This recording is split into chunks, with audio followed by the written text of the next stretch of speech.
Hey everybody, welcome back to BobkeTV. Time for the broom wagon. Once again, plenty of racing to get to. The good, I think it's all good in the racing this week. Neutral zone news, the Musette Froomings, and of course the tweet of the week. You can't make it up.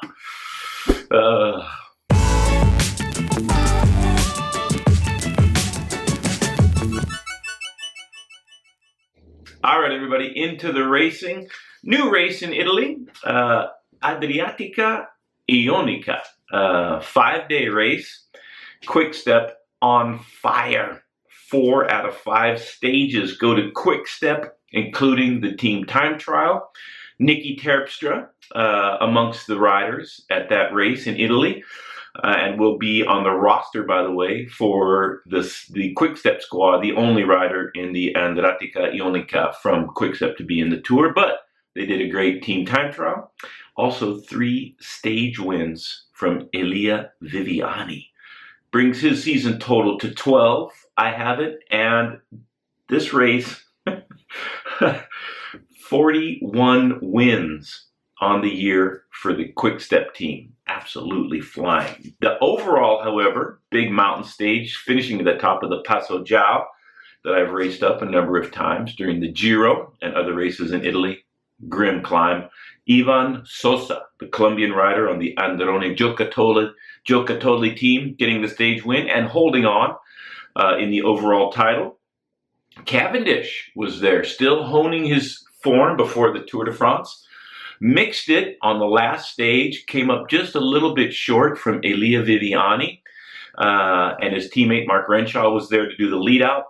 The good news, bad news, didn't get a stage win, perhaps, but the good news, did not crash and has had a number of weeks of good racing, good training, and I believe Mark Cavendish will be on form at the Tour de France.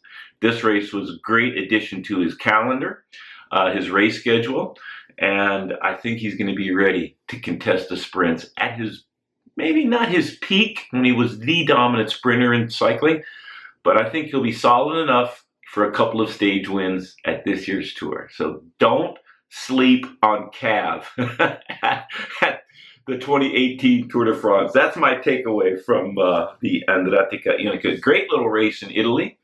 Because the Tour de France is a week later this year, some riders using it to get just that perfect little bit of fitness before the Tour. And the challenge for the Adriatica Ionica in the future is its place in the calendar.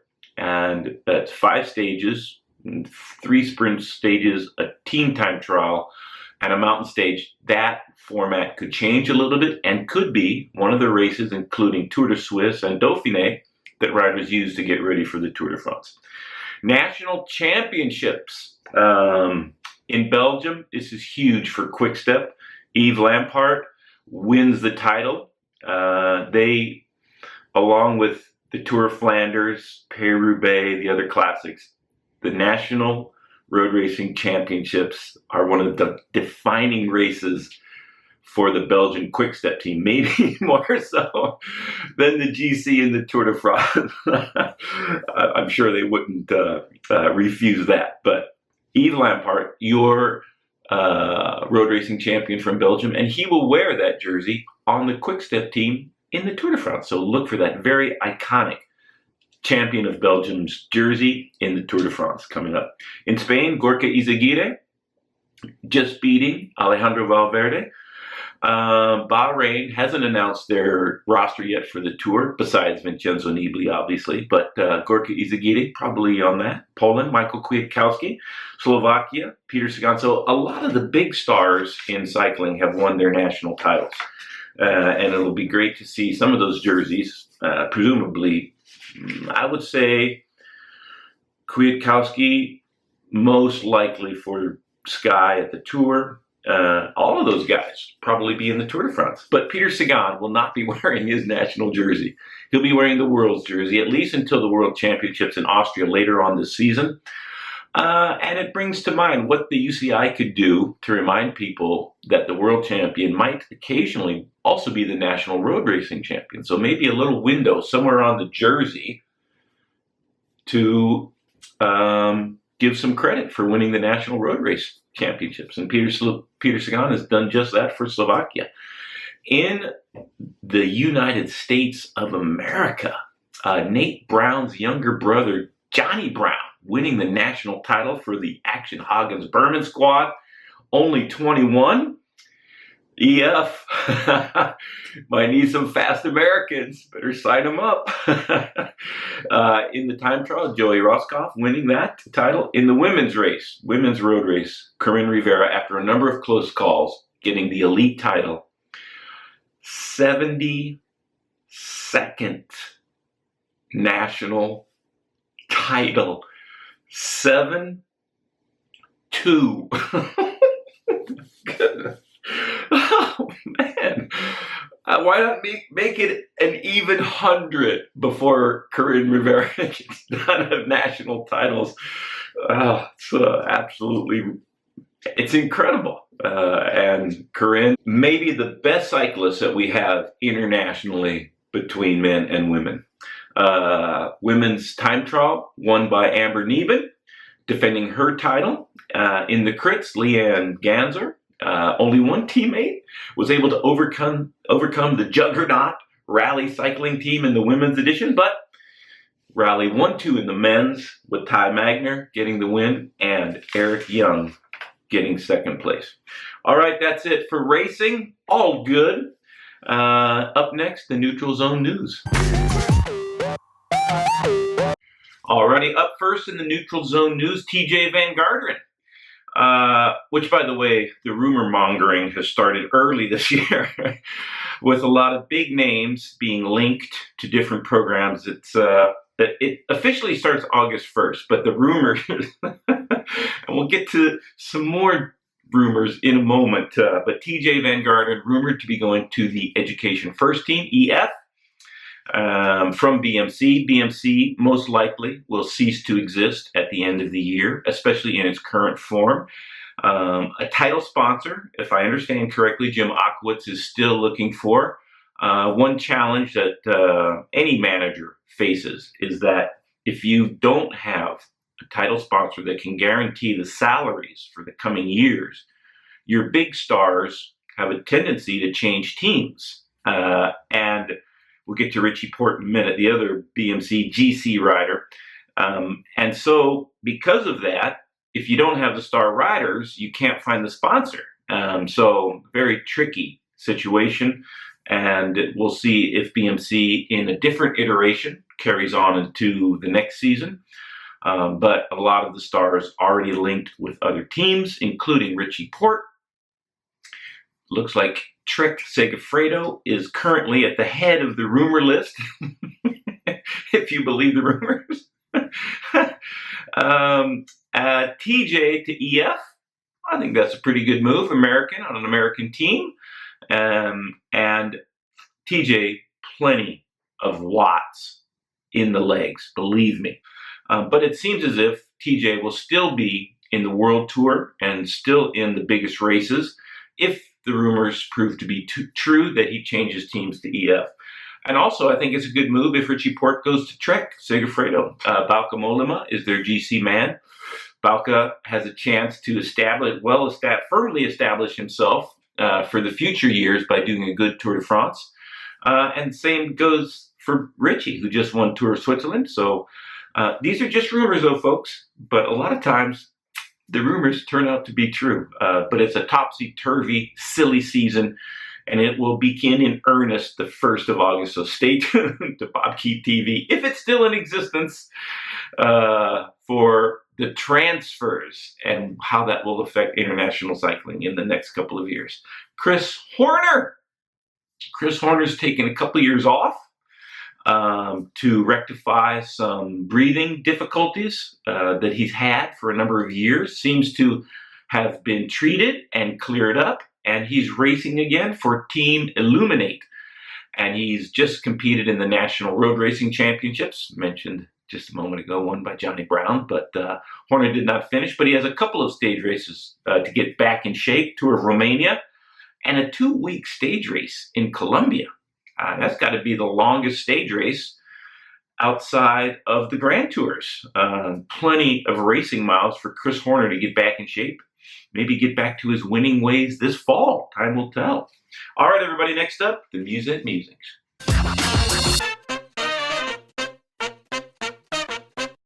First up in the Musette Musings, the rumor mill grinding away. Caleb Ewan will not be in the Tour de France. One of the marquee sprinters of the sport, of the Mitchelton team, has been linked to Lotto Soudal, changing teams at the end of the year. And that might be why he has been left off the Mitchelton roster for the Tour de France. A bit of a disaster. And I mean, are you joking? A GC squad built around Adam Yates. No disrespect for Adam Yates, but Caleb Ewan was supposed to make his his Tour de France debut, and a good chance to win some of those very prestigious stages, and multiple stages, but will not be participating, all for Adam Yates. And it does illustrate the business model of how flawed the business model in cycling is. One would presume that your team is going to carry on indefinitely for the permanent future, and the whims of the coaching staff are not as predicated on whether or not your marquee players are changing teams. You wouldn't imagine, I mean, I don't know, maybe it has happened in the past, but a football team leaving their star player off the roster for the Super Bowl. You wouldn't, people would go insane. If, let's, for example, hypothetical, maybe it relates, maybe it doesn't, go to the comment section. If Tom Brady was changing teams and the Patriots were in the Super Bowl, and Belichick did not play Tom Brady, what kind of maelstrom? How far would they pitch Belichick into the abyss of hatred? That's hard to imagine. But if Matt White, the director of Mitchelton, can tell Jerry Ryan, the principal of the Mitchelton Scott team, who pays the salaries, that they don't want Caleb Ewan because he's changing teams, Caleb is out. And very disappointing not to see Caleb Ewan in the Tour de France. I'm disappointed. Let me know what you guys feel. Tramadol is out. The UCI must have seen BobkeTV 2 years ago, a year and a half ago. Early BobkeTV when I recommended Tramadol be banned, but very, very good news. Finally, some good news from the UCI. Wow, no more Tramadol. It'll be interesting to see if some of the rumored side effects of Tramadol, number one, in the peloton, drowsiness, do not make the racing safer. Time will tell. And that's going into effect 1st of January, 2019. This is in competition only. So if you're injured and can't race, you can take some painkillers. No problem. But taking an opioid-based narcotic prescription strength painkiller to race your bike, never been for it. And Marcel Kittel, also in the Musette Musings, doesn't think Chris Froome should be allowed to participate in the Tour de France, doesn't think Chris Froome should be starting, saying it's bad for the sport. But he does bring up a good point. It's the anti-doping regulations themselves that need to change. That regardless if you're facing a doping ban or you're facing an adverse analytical finding, you're still out of competition until the case is tried and resolved. Until then, don't race. So that is a major failing in the UCI. And that Chris Froome's free to race by the UCI's rules. So if you're Chris Froome, Team Sky pays his salary, presumably quite a bit of money. You want him to race. Long term for the sport, we'll see how that works out. And it seems as if the UCI is adopting and suggesting the rules that the MPC, the Movement of Credibility in Professional Cycling, has already had in place for a number of years. which is good. It's a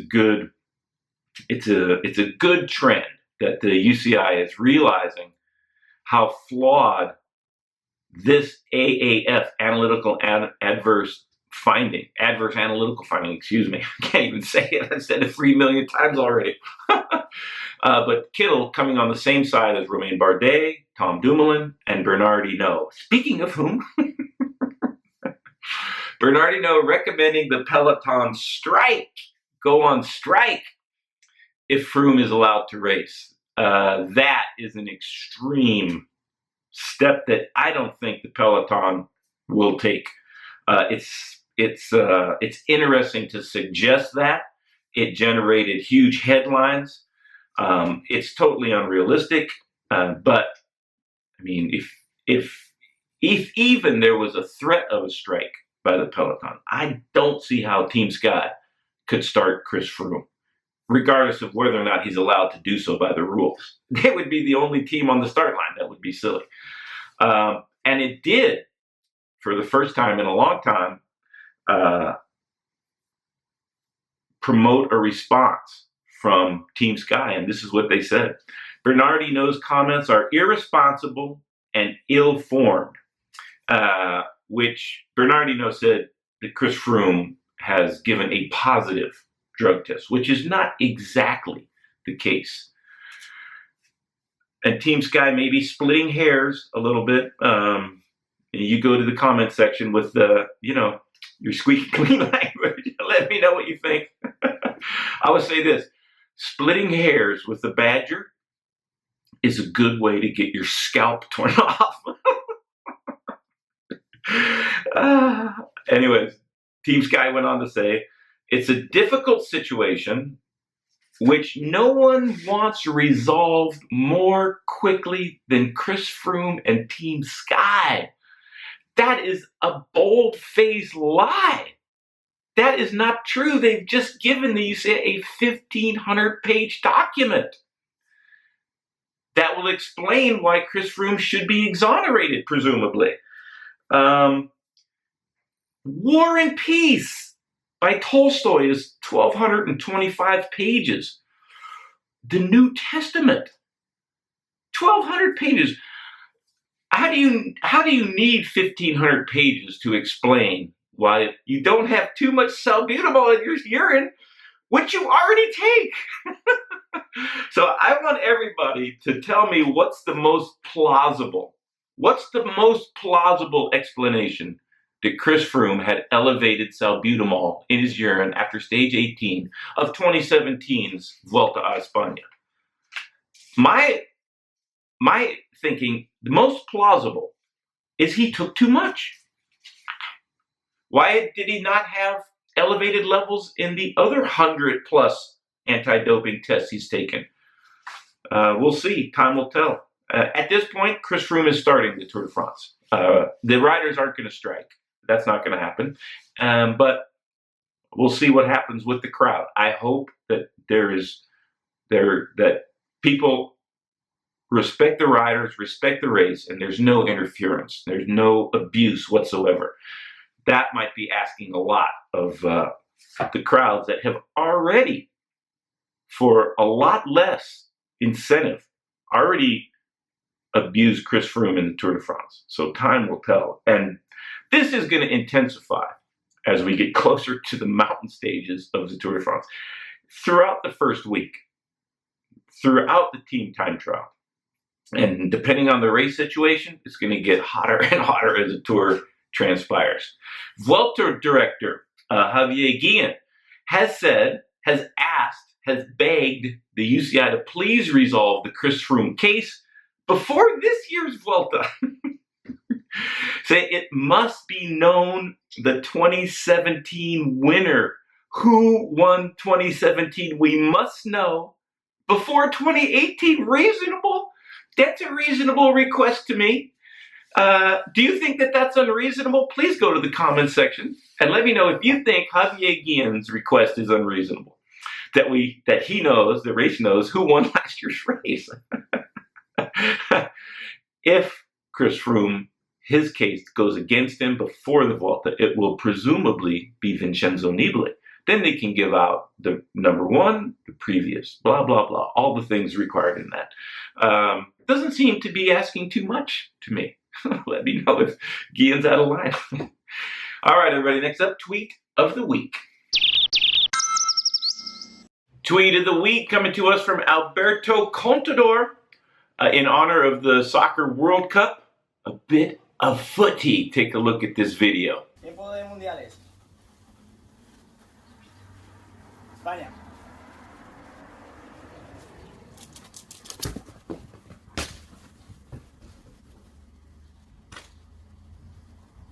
Muy bien, campeón. Who knew? Alberto, delightful singing voice. If you've watched BobkeTV for a number of months, and a great helper of the canine variety. Anyway, thanks for watching. Tour de France is near. One last question for everybody out there. Who has tour fever?